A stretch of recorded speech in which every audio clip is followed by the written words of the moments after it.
Na nossa aula de hoje, nós iremos fazer uma abordagem sobre gravitação universal e nós vamos parar certamente nos trabalhos executados e as conclusões efetuadas pelo cientista britânico Isaac Newton. Mas, antes de falar do Newton, nós temos que dar ênfase a um trabalho magnífico feito por um físico alemão chamado Johann Kepler.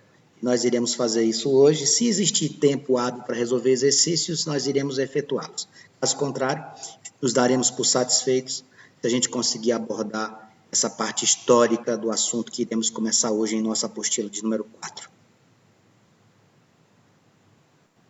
Para que a gente possa relembrar como é que funcionou a abordagem, o entendimento a respeito da Terra em relação ao resto do universo, nós iremos lembrar aqui, e eu coloquei duas imagens aqui embaixo, uma do lado esquerdo e uma do lado direito, onde nós temos dois modelos em matéria de comportamento e de como se poderia entender a posição dos astros, o movimento dos planetas, etc. Esses dois modelos são chamados, respectivamente, de geocentrismo e de heliocentrismo. Geo, o nome já ajuda muito, né?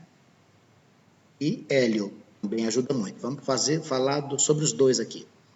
Quando a gente fala em modelos ou teorias, nós vamos ter uma relação direta com o que se acreditou durante décadas, séculos. O modelo geocêntrico, que foi o primeiro que surgiu, também chamado de sistema ptolomaico, né? Porque foi um grego que trouxe isso para nós, tá? O nome dele era Cláudio Ptolomeu. O que é que ele defendia? Ele defendia que a Terra estava no centro do sistema solar e os demais astros iam ficar orbitando ao redor dela. Dê uma olhadinha aqui no desenho da direita. Veja, aquele ponto azul seria o planeta Terra e todos os astros e todos os planetas que a gente tem aqui do sistema solar, eles iriam ficar girando de forma esférica, com velocidades diferentes ao redor da Terra. Essa foi a concepção, modelo do Cláudio Ptolomeu, e que perdurou durante muito tempo. Em seguida, surge o modelo heliocêntrico. O heliocentrismo dizia o quê? Através dos estudos do físico e matemático polonês Nicolau Copérnico, ele afirmava o seguinte: tanto a Terra como os demais planetas do sistema solar, eles vão girar ao redor de quem? Do Sol. O Sol é o centro do sistema solar e não o planeta Terra. Esta afirmação de Nicolau Copérnico, ela gerou muita polêmica, porque à época, uma proximidade muito grande entre Estado e Igreja, a Igreja não aceitava, sob hipótese alguma, dizer que o centro do sistema solar fosse o Sol. Ela queria que nós entendêssemos como verdadeiro que o centro de tudo era o planeta Terra. Isso gerou muita coisa, isso gerou inclusive ameaça de sentenças de morte, etc., para aqueles que, porventura, afirmassem tal situação. Porém, isso é o verdadeiro, tá? O heliocentrismo, ele é um sistema que trouxe para nós essa concepção do sistema solar. O modelo heliocêntrico, ele diz o quê? Quem é o centro do sistema solar? É o Sol. Os planetas giram em órbitas ao seu redor, tá? Depois a gente vai encontrar uma série de informações e de confirmações em cima do estudo do Nicolau Copérnico. Tá? Copérnico foi referência para o próprio Johann Kepler, foi referência para Isaac Newton. Então, daqui a gente vai conseguir uma série de conclusões que favoreceram o estudo propriamente dito. Inclusive, por exemplo, entender a sucessão de dias e noites, isso aqui em função de quê? De movimento de rotação da Terra. Esse movimento de rotação da Terra é o movimento que ela executa em torno do seu próprio eixo. E a translação é o movimento que a Terra executa em torno do Sol. E para aqueles que insistem em falar um absurdo de que a Terra é plana, por favor, não toque tambores para loucos, que eles dançam. A Terra nunca foi plana, nunca será plana. Bem, isso aqui foi uma parte inicial para que a gente pudesse falar sobre esse grande astrônomo alemão aqui, ó, Johann Kepler. Vou fazer um histórico breve da vida do Kepler para que você possa se situar, tá bom?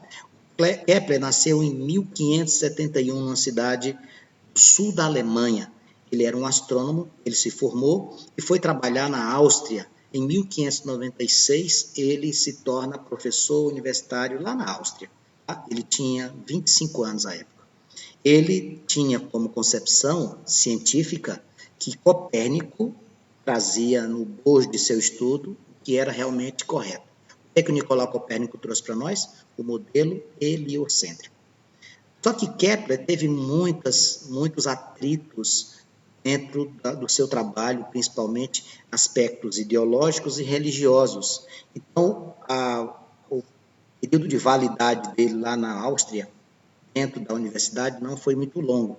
Então, o que ele fez? Ele foi embora. Ele foi embora para Praga, a antiga Tchecoslováquia, e passou a trabalhar não como professor, mas como um astrônomo auxiliar de um dinamarquês chamado Tycho Brahe. Tycho Brahe tinha muito poder, tinha muita influência junto aos monarcas da época. Tycho Brahe, portanto, contrata Kepler para ser seu auxiliar. Na verdade, Tycho Brahe era o topo em matéria de conhecimento em relação aos monarcas. Quando eu falo em conhecimento, é com relação à sua influência. Como Kepler não tinha essa influência, ele foi trabalhar como um mero auxiliar. Tycho Brahe tinha uma concepção que diferenciava da de Kepler. Ele não concordava com as ideias de Copérnico. Porém, Kepler precisava trabalhar e foi assim mesmo. Em 1601, Brahe falece. Tycho Brahe, em 1601, morre, e no seu leito de morte, ele conversa com Kepler e pede a ele que continue seus estudos. Kepler aceita o desafio, só que ele, utilizando todos os recursos que eram dados para Brahe, faz a sua forma. Então, ele implanta o seu modo de enxergar as coisas, o seu entendimento. E a partir desse instante que Kepler tem esta condição, esse suporte técnico para efetuar os seus estudos, ele, baseado nos estudos do Copérnico, obviamente, na teoria heliocêntrica, demonstrou 3 leis do movimento planetário. Estas 3 leis são as 3 leis que fazem parte do nosso estudo de hoje. Então, é em cima do que Kepler estudou, em cima do que Kepler ensinou, que a nossa aula vai ter a sua abordagem. Então, vamos lá ver o que é que o Johann Kepler trouxe. Na sua obra, ele traz para nós 3 leis. Kepler traz para nós a primeira lei, que diz o seguinte: a lei das órbitas, que é a primeira lei, diz que a trajetória de planetas ao redor do Sol, ou a trajetória de satélites ao redor de planetas, possui um formato elíptico e o corpo que está sendo orbitado ocupa um dos focos dessa elipse. Vanck, sabe o que é que eu me lembrei? Eu sei, você deve ter lembrado dos modelos atômicos. Quando a gente estuda química, existia um modelo atômico apresentado por Bohr, que falava que os elétrons tinham órbitas circulares ao redor do núcleo. E depois, um químico chamado Sommerfeld, pode puxar pela memória que você vai encontrar isso no seu HD. Quando Sommerfeld se apresenta, dizendo o quê? Os elétrons não possuem órbitas circulares, eles possuem órbitas elípticas. Dá para fazer uma analogia. Então, a primeira lei de Kepler, olha que essa ilustração ela é muito rica no tocante à visualização. Está vendo lá uma das elipses? Quem é uma das elipses ali? Pois é, o corpo que está sendo orbitado. No caso aqui é o Sol. Essa elipse que está sendo formada, o planeta que gira ao seu redor. Você nota que em um determinado lugar ele está muito distante, bem aqui, ó. Em determinado lugar ele está muito próximo. Pois é. Esses lugares têm um nome específico. São especificamente o periélio e o afélio. O que são isso, Vanks? São posições. Periélio é quando esse corpo está sendo habitado, desculpe, o corpo está sendo habitado, não, está em movimento elíptico, ele está mais próximo. Então, bem aqui é o periélio. Quando o planeta passa aqui, ele é o periélio. Quando ele está na posição mais distante, a gente chama de afélio. Periélio, posição mais próxima durante esse movimento ao redor. Afélio, posição mais afastada. Então, essa é a primeira lei de Kepler. A lei das órbitas diz a trajetória de planetas ao redor do Sol ou a trajetória de satélites ao redor de planetas possui formato elíptico e o corpo que está sendo orbitado ocupa um dos focos dessa elipse. Primeira lei de Kepler. Vamos à segunda lei de Kepler. Bom, a segunda lei de Kepler, ele vai trazer para nós a situação envolvendo translação. Olhe essa ilustração que também é muito rica em informação. Vamos olhar para essa ilustração aqui. Veja ali no centro o Sol e veja o planeta no movimento de translação.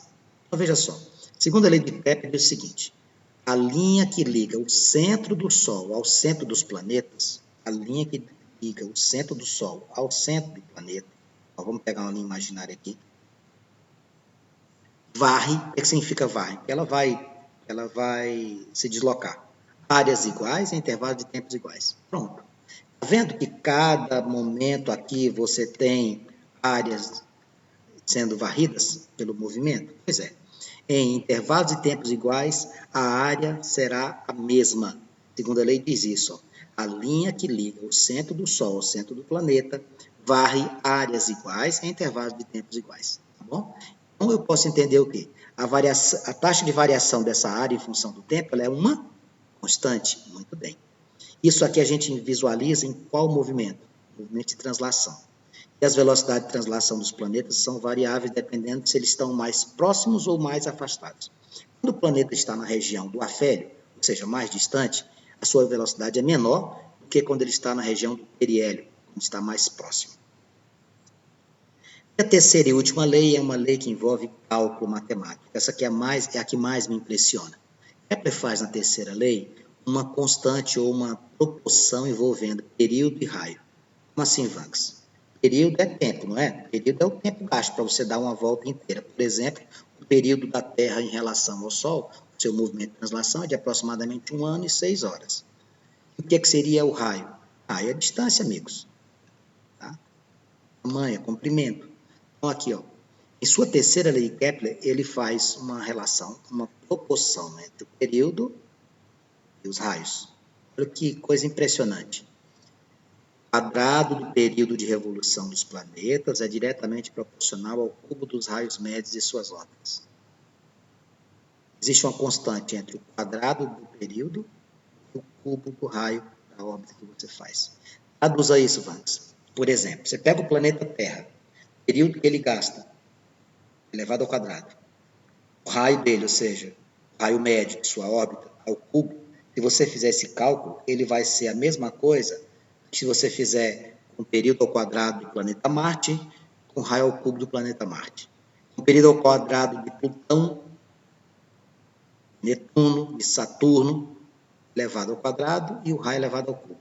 Esse cálculo é muito próximo em relação ao outro. Isso é fantástico, essa descoberta do Kepler.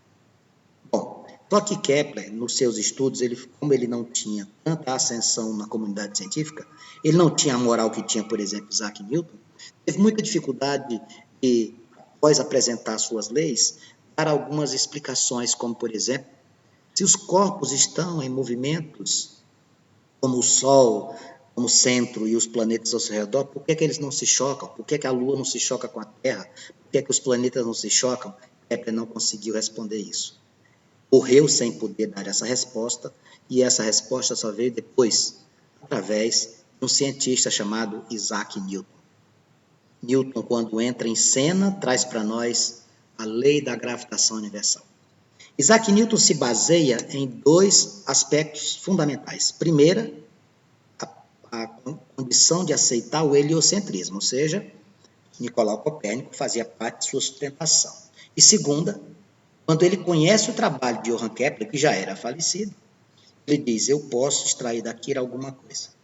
Isaac Newton, portanto, procurou descobrir qual era a relação de atração, qual era a relação que existia entre os corpos, entre os satélites, entre os planetas, etc. E aí Isaac Newton traz para nós a lei da gravitação universal. A lei da gravitação universal diz o seguinte, matéria atrai matéria na razão direta do produto de suas massas, e na razão inversa do quadrado de suas distâncias. Antes a gente tem que decorar isso? Não, amigos, é só olhar para essa fórmula bem aqui. Ó. Eu olho para a fórmula que Newton desenvolve, o cálculo da força de atração entre corpos, eu vou encontrar uma letra G. O que é essa letra G, Vanks? Essa letra G é uma constante. Essa constante vale 6,67 vezes 10 a menos 11. Esse valor é grande ou é pequeno? Esse valor é muito, mas muito pequeno, por expoente negativo. 6,67 vezes 10 a menos 11. Razão direta do produto de suas massas. É só olhar para o numerador. Força de atração está na razão direta do produto de suas massas. Olha quem está no denominador. Razão inversa de quem? O quadrado de suas distâncias. Então, a fórmula matemática seria Gm1m2 dividido por d ao quadrado.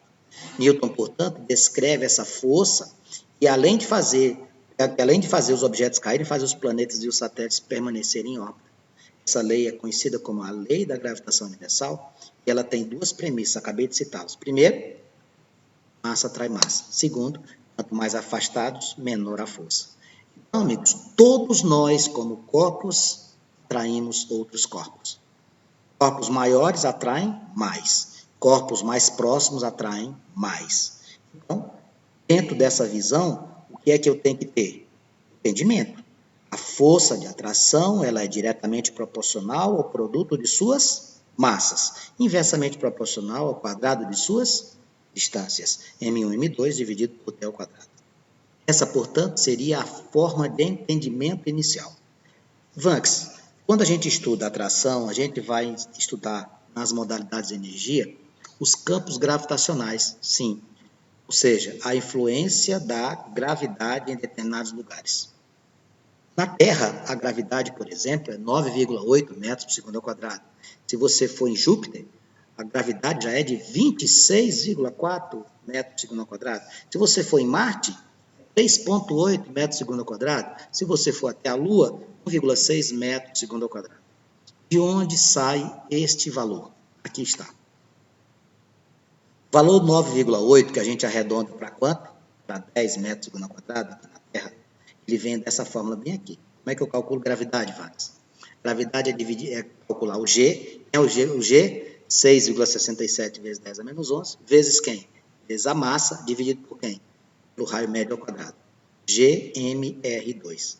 Quando você se afasta, preste atenção, quando você se afasta do centro, quando você se afasta da estrutura propriamente dita, ou seja, a superfície do planeta, no caso aqui a Terra, o que acontece com a gravidade? Diminui.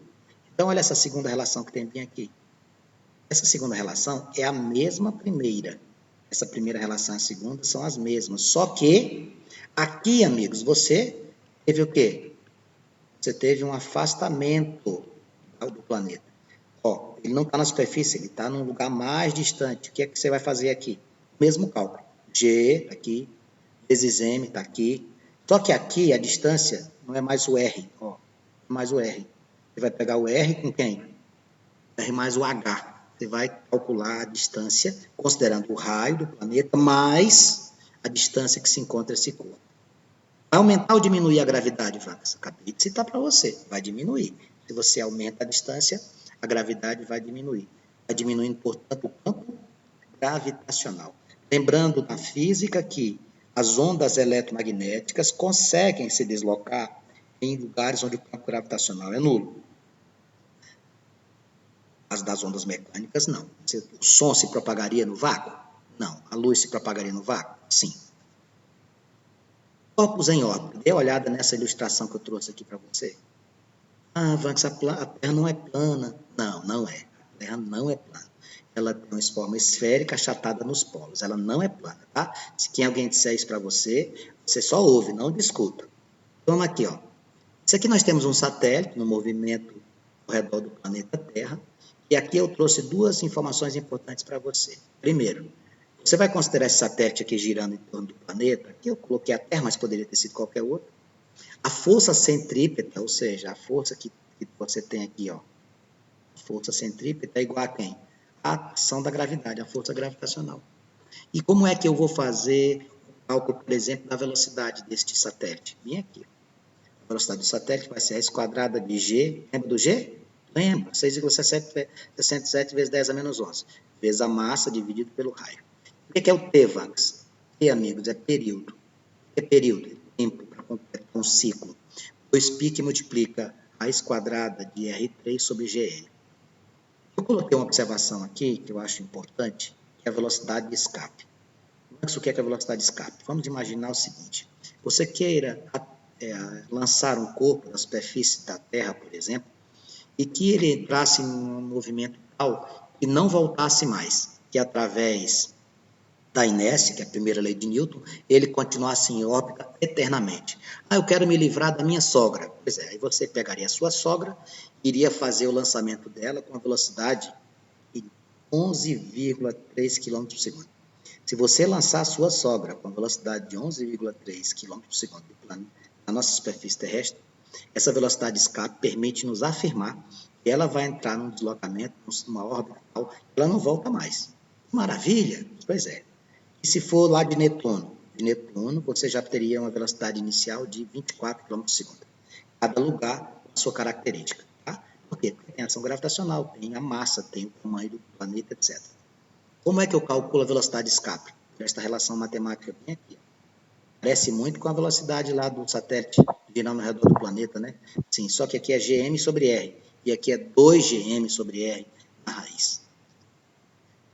Lá na sua apostila, na página de número 9, nós temos uma sequência de exercícios e a primeira diz assim: a forma da Terra não é perfeitamente esférica. Não é plana, tá, pessoal?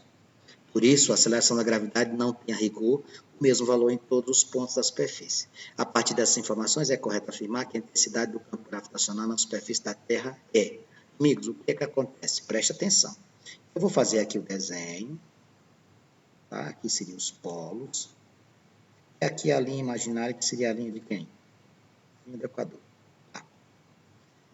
Quando a gente trabalha para cálculo de gravidade, o que é que a gente raciocina? Com o raio. O que acontece com relação a quem está aqui? Quem está aqui na linha do Equador, quem está aqui na linha do Equador, quem está aqui nos polos. Quem está nos polos tem uma distância maior ao centro da Terra, não é? Ó? Quem está no polo, uma distância maior em relação a quem? Em relação ao centro da Terra.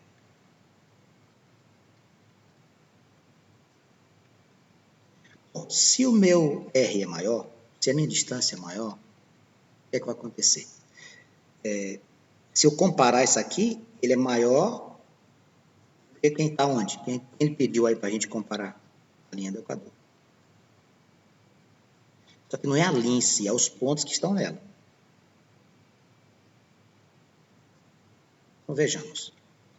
Nos polos, a distância maior em relação ao centro da Terra comparado aos pontos da linha do Equador. Logo, o que vai acontecer? Lá nos polos, a gravidade aqui no polo é maior do que a gravidade na linha do Equador. Então, quem estiver lá nos polos sofrerá mais influência da ação gravitacional do que quem está na linha do Equador. A resposta para nós aqui na questão de número 1 seria a letra D, maior nos polos do que na própria linha do Equador. A questão de número 2, ele diz assim: a força de atração gravitacional entre dois corpos de massa M maiúsculo e M minúsculo, separados por uma distância D, tem intensidade F. O que é que ele deu para nós aqui, amigos? Ó, força, olha aqui a lei da ação gravitacional.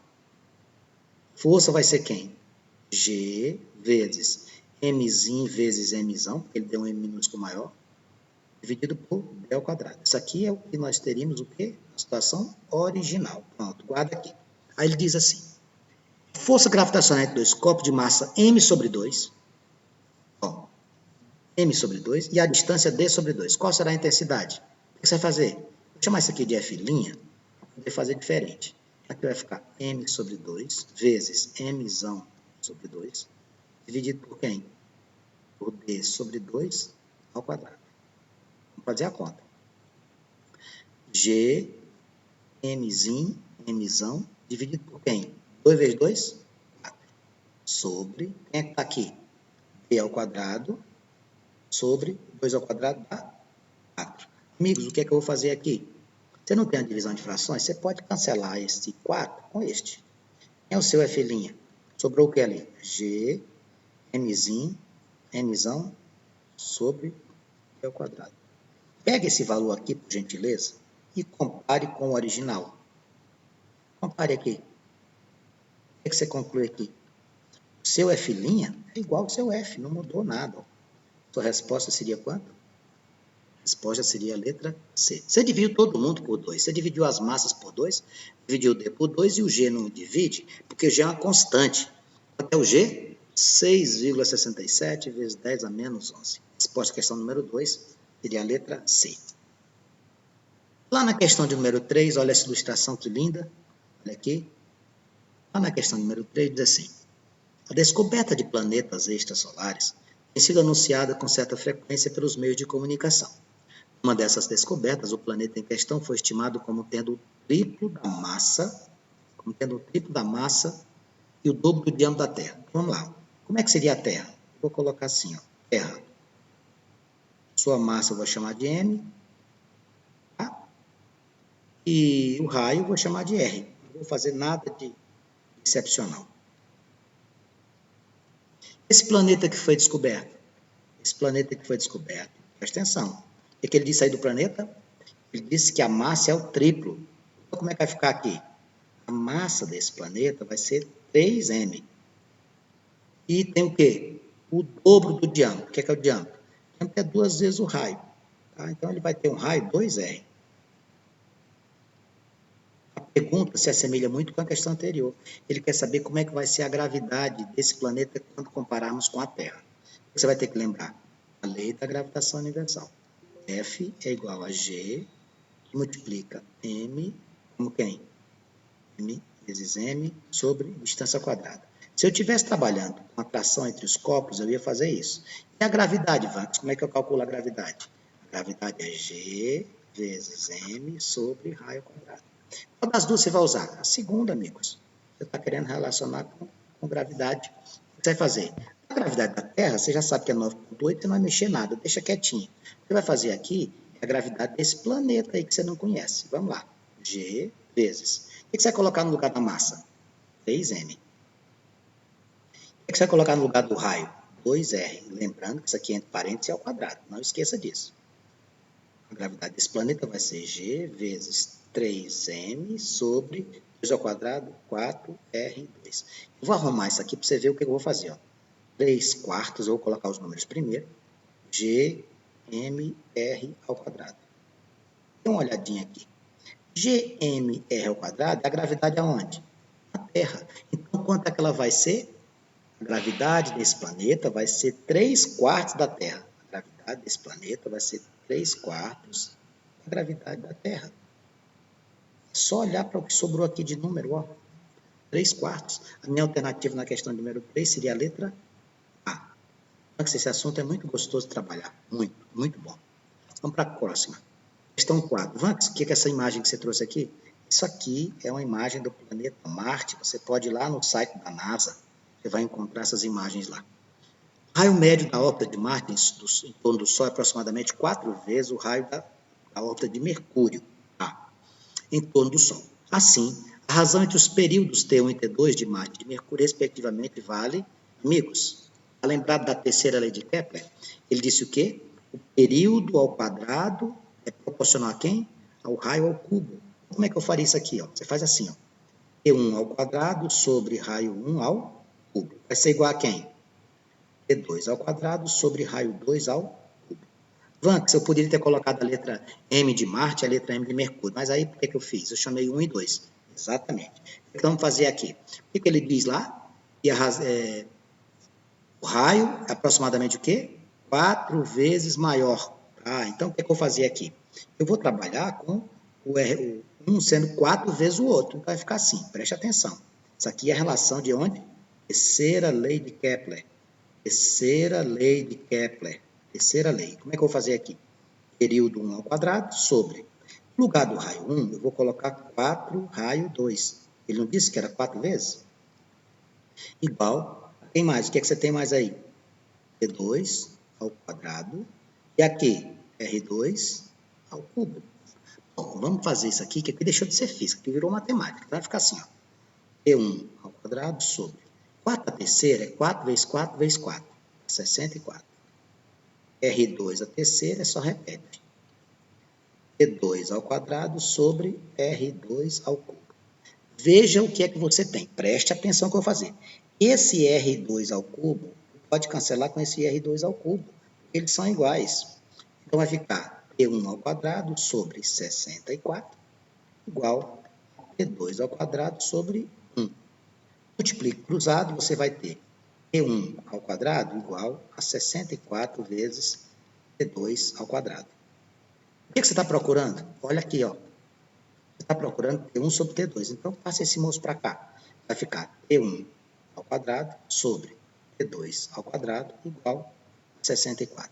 Deixa eu ver se você concorda comigo. O que é 64? Banco 64 é 8 ao quadrado.